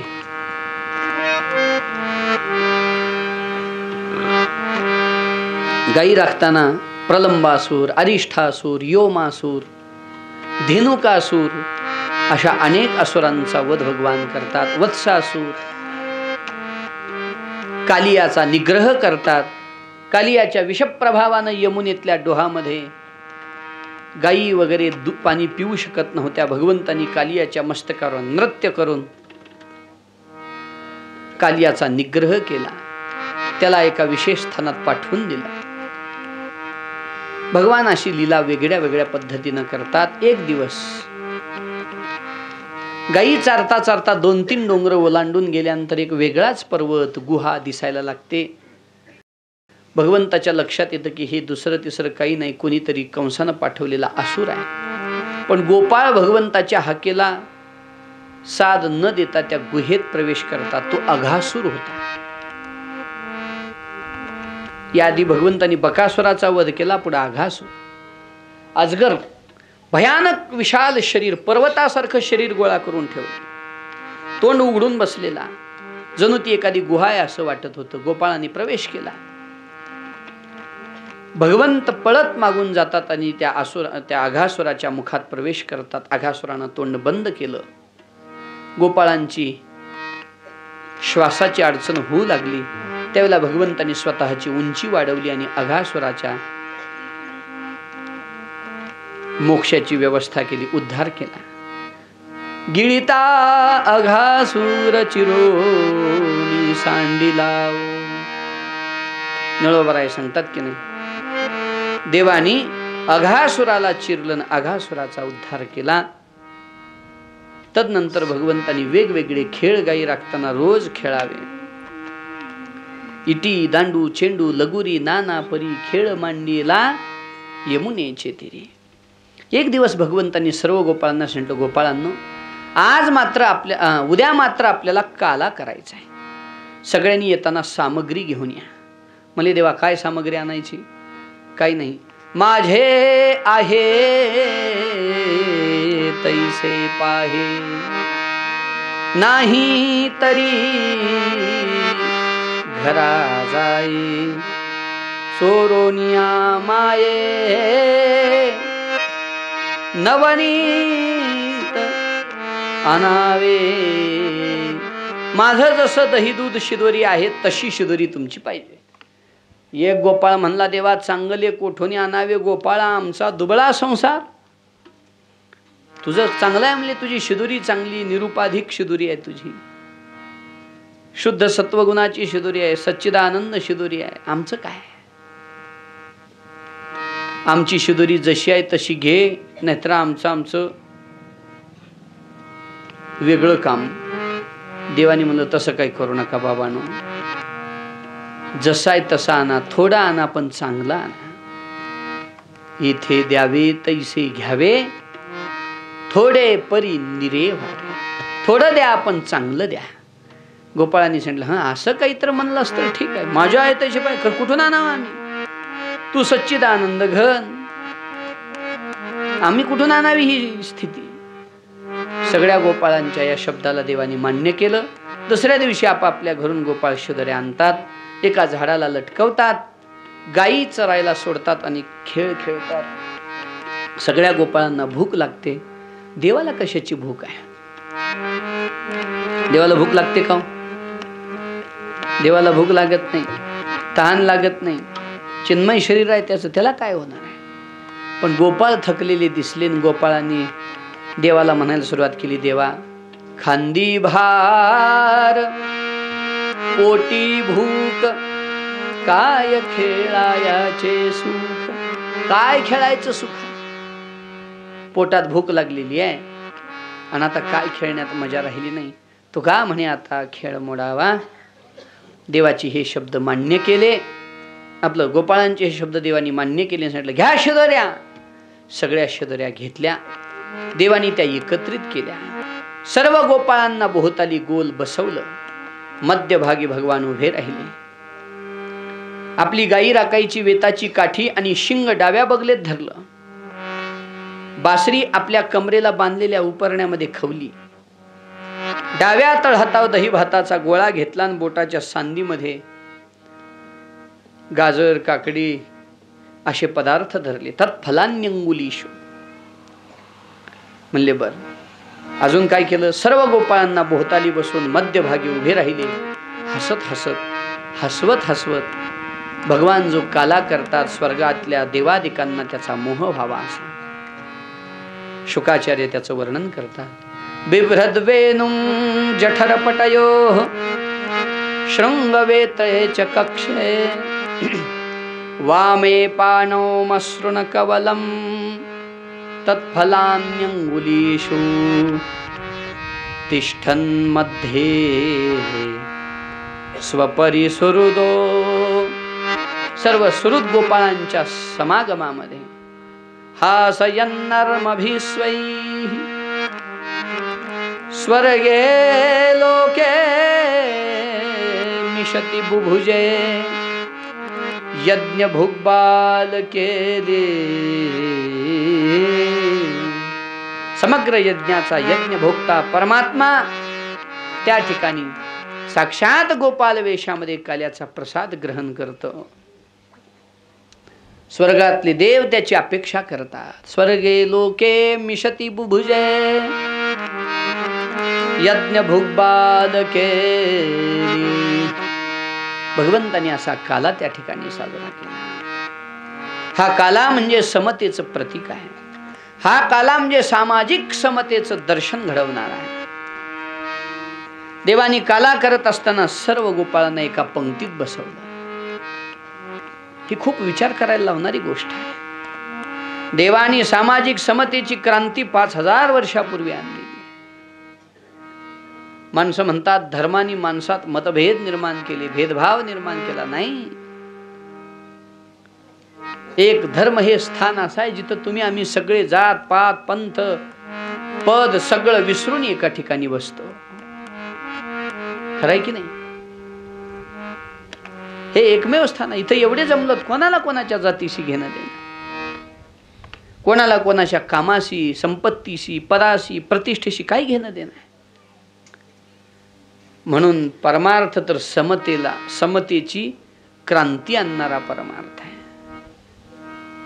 एखाद्या कर्मठ कर्माचरण करणाऱ्या महापुरुषाला जो मोक्ष आहे कर्माचरण करून, तोच मोक्ष क्षत्रियाला आपल्या क्षत्रिय धर्माचं पालन करून आहे. तोच मोक्ष वैश्याला आपलं जे विहित कर्म आहे ते करून आहे. तोच मोक्ष क्षुद्राला आपली सेवा करून आहे. फळात भेद नाही संप्रदाय. काय कृतीत भेद असणं तर स्वाभाविक आहे. एखाद्या ऑफिसमध्ये चपराशी असेल तर त्यांना तीच सेवा करावी लागेल. डेप्युटी कलेक्टर असेल तर त्यांना त्याचंच काम करावं लागेल. कलेक्टर असेल तर त्यांना त्याचंच काम करावं लागेल. कर्मात तर भेद कुठेही येणारच की हो. शिक्षकानं डॉक्टरचं काम करतो म्हणलं तर चालणार नाही. डॉक्टरनं शिक्षकाचं काम करतो म्हणलं तर चालणार नाही. कलेक्टरनं डॉक्टरचं काम करतो म्हणलं तर चालणार नाही. कर्मात भेद येणं स्वाभाविक आहे. भेद फळात नसला पाहिजे. आणि परिणामात वैदिक परंपरेमध्ये कुठंच भेद नाही. काय याचा अभ्यास झाला पाहिजे. ब्राह्मणाला ब्रह्मकर्माचं जे फळ आहे, क्षत्रियाला क्षत्रिय धर्माचं पालन करून स्वभावजक कर्म स्वभावजक जे देवानी 17व्या अध्यायामध्ये सांगितलं. 17व्या ना का 18व्या? 18व्या अध्यायामध्ये सांगितलेलं त्याचं आचरण करूनही तेच फळ आहे. मी मग सुरुवातीला बोललो नाही का, कीर्तन सांगणाऱ्यालाही तोच मोक्ष आणि कीर्तन ऐकणाऱ्यालाही. कीर्तनात बसलेल्या वारकऱ्याला जेवू घालण्याची व्यवस्था करण्याच्या निमित्तानं मागं स्वयंपाक करत असलेल्या लोकांना सुद्धा सेवेच्या दृष्टीनं फळ तेच आहे. समर्थाची पंक्ती भोजने तळिल्या वरिल्या एकची पक्वाने तैसा श्रवणे आरते पठने मोक्षूची लाभे.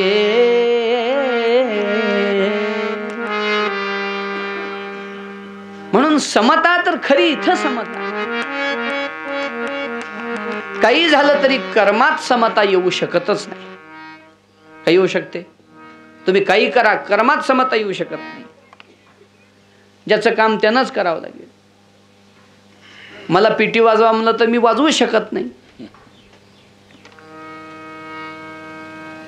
कर्मात समता येणार नाही. गुरुजींना कथा करा म्हणलं तर गुरुजी म्हणतील नका हो, आमचं हेच बरं आहे. समता कर्मात येणार नाही. ईश्वर गुरुजी म्हणतील आमची पिटीच बरी आहे. हां, वाढीव वाजवायला सांगा, वेगवेगळे राग वाजवायला सांगा, गायला सांगा, मृदंग वाजवायला सांगा, ते करू शकेन. आम्हाला त्यातलं जमणार नाही. कर्मात समता येऊ शकत नाही. त्यामुळं कर्माची समानता आणण्याचा प्रयत्न करण्यापेक्षा फळाची समानता आणण्याचा प्रयत्न केला. आजकाल लोक कर्माच्या समानतेसाठी धडपड करतायत. ती होऊ शकत नाही. स्त्री पुरुष समानता आली पाहिजे का? हो, आली पाहिजे. कर्माची समानता येऊ शकते? स्त्री पुरुषाची कर्माची समानता येऊ शकते का? नाही तर मग असा कायदा पास करावा लागेल की पहिल्या वेळेला स्त्री गरोदर राहिली तर दुसऱ्या वेळेला पुरुषानं राहावं. का? समानता आहे. कर्मात समानता येत नाही. कृतीत समानता येऊ शकतच नाही. समानता आणायची असेल तर फळात आली पाहिजे. समानता यायची असेल तर बैठकीत येऊ शकते, विचारात येऊ शकते, फळात येऊ शकते. कृतीत समानता येऊ शकत. भगवंतानी काल्याच्या निमित्तानं फळाची समानता केली. सर्व गोपाळांना एका पंक्तीत बसवलं.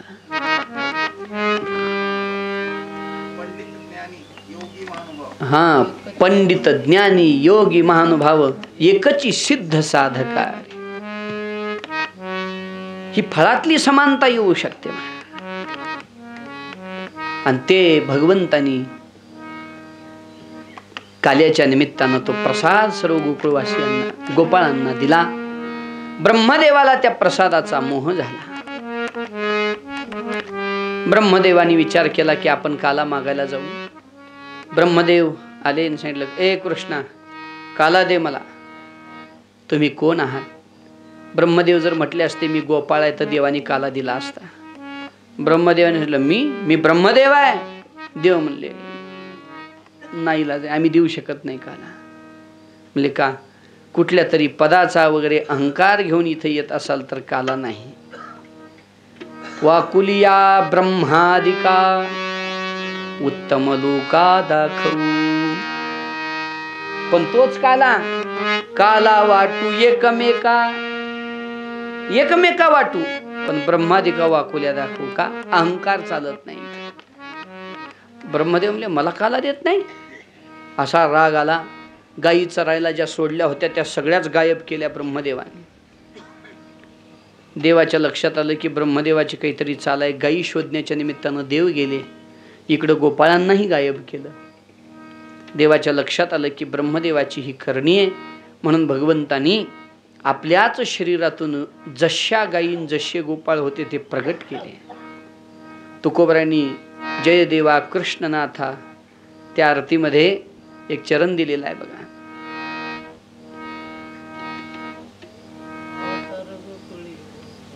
हा, मला चरण लक्षात येईना. माव ब्रह्म्याने केली. तुकोबराय म्हणतात, इथं तुकोबरायांना राग आला ब्रह्मदेवाचा. देवाला त्रास देतो का म्हणून ब्रह्म्या शब्द वापरला. कौतुक देखावया माव ब्रह्म्याने केली. गायी वासरे, थोडं अक्षर इकडे तिकडे होत आहेत.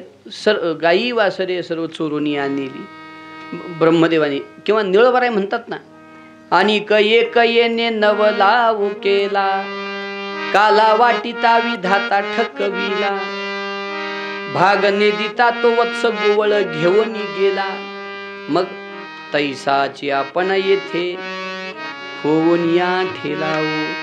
भगवंतांनी स्वतःच्या शरीरातून गायी गोपाळांची निर्मिती केली. ब्रह्मदेव 1 वर्षापर्यंत गायी गोपाळांना एका गुहेत मूर्छित अवस्थेत नेऊन ठेवतात. ब्रह्मदेवाच्या दृष्टीने तो जास्त काळ नव्हता, पण मृत्यू लोकाच्या दृष्टीने तो जास्त काळ झाला. येऊन ब्रह्मदेव पाहतात तर तशाला तशा गायी गोपाळ वृंदावनात लीला करतायत. तिकडं जाऊन पाहिलं तर गुहेतही जशाच तसे गायी गोपाळ. ब्रह्मदेवाच्या लक्षात आलं की हा कोणी सामान्य नाही. येऊन पाय धरले, गाई गोपाळ वापस केले. भगवंतांनी निर्माण केलेले गाई गोपाळ पुन्हा आपल्या स्वरूपात घेतले आणि ब्रह्मदेवानी 1 अध्यायामध्ये देवाची स्तुती केली. भगवंत तेवढे प्रसन्न झाले नाहीत का? ब्रह्मदेवाला म्हणतात, ब्रह्मदेवा, या गाई गोपाळांच्या प्रेमसुखासाठी मी अवतार घेतलाय, तुम्ही वियोग घडवला मला त्यांचा. पण ब्रह्मदेवाचा अभिमान त्या ठिकाणी संपून गेला. तदनंतर भगवान पावसाळ्यामध्ये, वर्षा शरद ऋतूमध्ये गायी चारतात, वनव्यातून गायीचं गोपाळांचं रक्षण करतात. पुढं दावाग्नी लागतो, त्याच्यातून गायी गोपाळांचं गोकुळवासियांचं रक्षण करतात. ही सर्व कथा आलेली आहे, त्याचा आपण सगळा विचार करणार आहोत, पण आता आज नाही, उद्याला करू, कारण 5:30 वाजलेले आहेत. आपली तशी 2 ते 5 म्हणजे 3 ते 5 कथा करायची असं निश्चित झालेलं आहे. पण जरा पुढं सरकू द्या. आता काय, उद्या आपल्या कथेच्या सांगतेचा दिवस आहे. खूप कथा बाकी आहे, पण आपण दरवर्षी थोडा थोडा विचार करत आलेला असल्यामुळं जिथं रमले तिथं रमले असं झालं. उद्या भगवान श्रीकृष्णाच्या राहिलेल्या काही लीला वृंदावनातल्या, त्यानंतर भगवान मथुरेला कंसवधाची कथा, त्यानंतर देवाचा विवाह, अन्य वेगवेगळ्या प्रकारच्या कथा पाहून शुकाचार्यांनी परीक्षिताला दिलेला शेवटच्या तत्वज्ञानाचा उपदेश आणि परीक्षिती मोक्ष, कारण उद्याच परीक्षिती मोक्षाचा दिवसही आहे. तर या दृष्टीनं आपण सर्वजण उद्या कथा पूर्ण करणार आहोत. सर्व भाविकांनी उद्या कथेला पुनश्च भगवत गुणानुवाद करण्याच्या निमित्ताने एकत्रित येऊ. आजची कथा या ठिकाणी पूर्ण होतीये. आज कथेमध्ये सर्वच महापुरुषांची उपस्थिती आहे. सर्वांच्याच चरणी अत्यंत मनोभावे साष्टांग दंडवत प्रणाम करतो. या ठिकाणी देवा आलेले आहेत, त्यांच्याही चरणी साष्टांग प्रणाम करतो. सर्व महाराज मंडळी, सर्व गुरुजन मंडळी, सर्वांच्याच चरणी मस्तक ठेवून या ठिकाणी वाणीला थांबवतो. उद्या पुनश्च भगवत गुणानुवाद करण्यासाठी एकत्रित येऊ. सर्वांनी प्रेमाने भजन करायचं. श्री ज्ञानदेव श्री तुकाराम, श्री ज्ञानदेव श्री तुकाराम, श्री ज्ञानदेव श्री तुकाराम, श्री ज्ञानदेव श्री तुकाराम, श्री ज्ञानदेव श्री तुकाराम, श्री ज्ञानदेव श्री तुकाराम,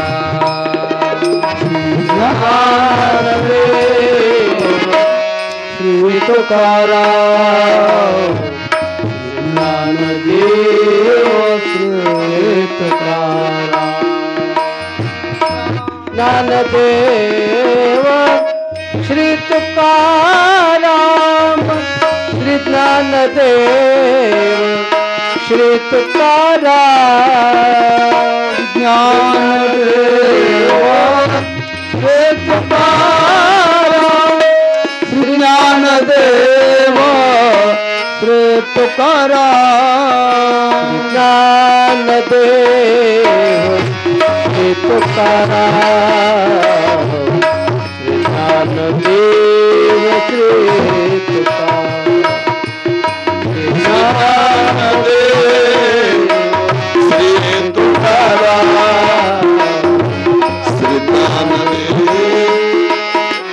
श्री तुकाराम, श्री ज्ञानदेव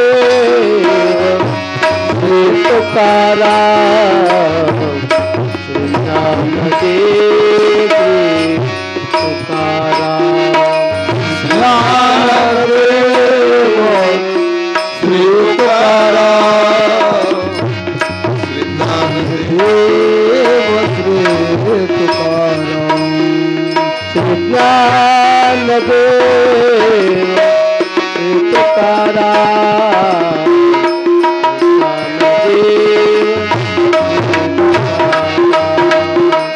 ज्ञानदेव श्री तुकाराम, ज्ञानदेव श्री तुकाराम,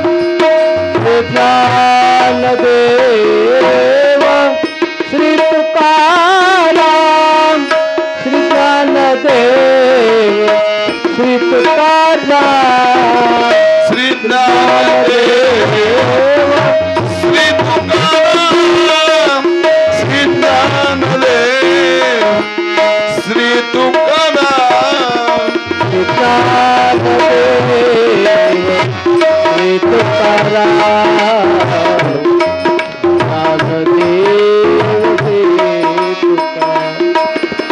श्री ज्ञानदेव श्री तुकाराम श्री ज्ञानदेव श्री तुकाराम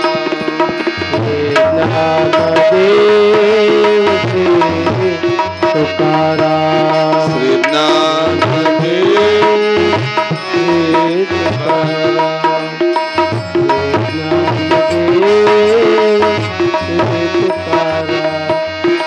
श्री ज्ञानदेव श्री तुकाराम श्री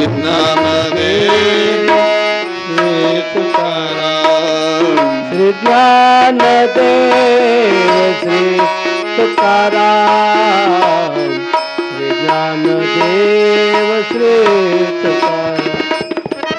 श्री ज्ञानदेव श्री तुकाराम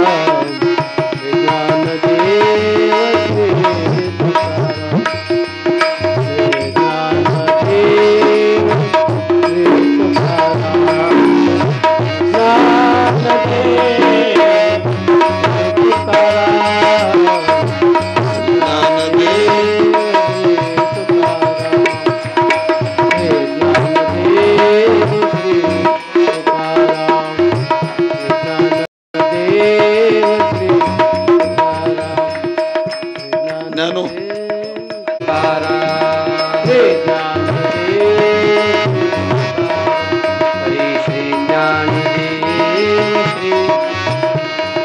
श्री ज्ञानदेव श्री तुकाराम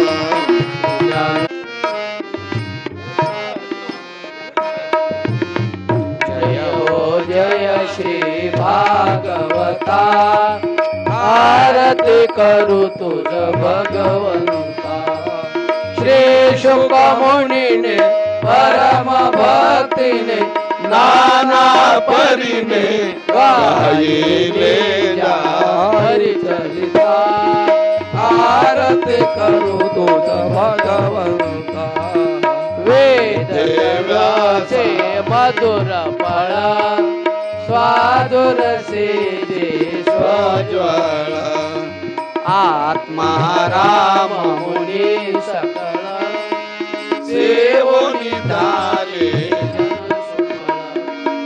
महापर्वणी आली अवनी ही अगहरणी भव जल तरणी आरती करू तुझ ये व्यासा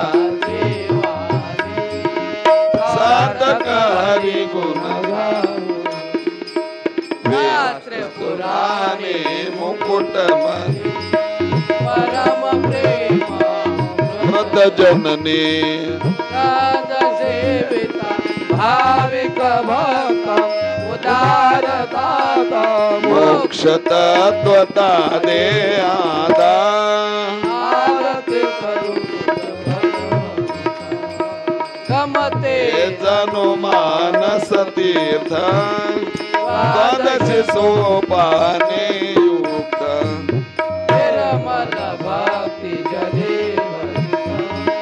विहरे हरि हंस चित श्लोक सुकमळी संत द्विज कुळे देव निरमली भान हरपले रस प्रीता आरती करू तुझ अपार महिमा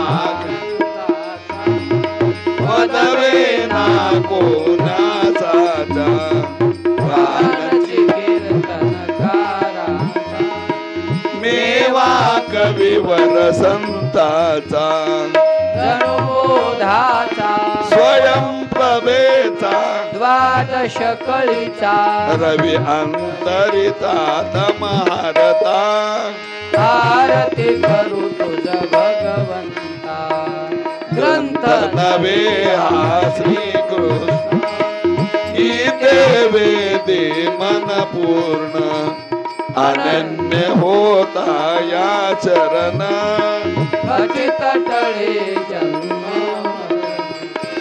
त्रिताप जाती चिरळे शांती नातई वदती कृष्ण पदे ठेवो माता आरती करू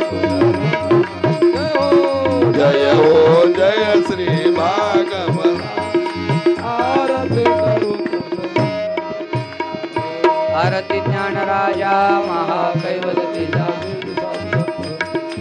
रामाचा अंतिनारायणा डोंबरे ज्ञान जगी तन कोणी अवतार पांडुरंगा आरती ज्ञान राजा महाकैवल्य शिवती साधू संता प्रगट गुई भोले विश्वा ब्रह्माची केले रामानंद महाकैवल तेजा शिवती साधू संता लोटांगण बंदे चरणा डोळ्याने पायी रूप तुझे प्रेम्या रिंगणा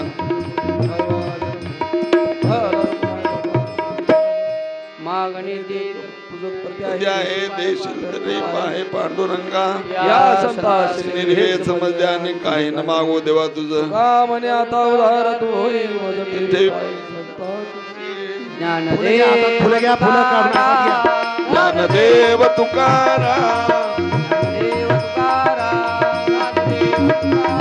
ज्ञानदेव तुकाराम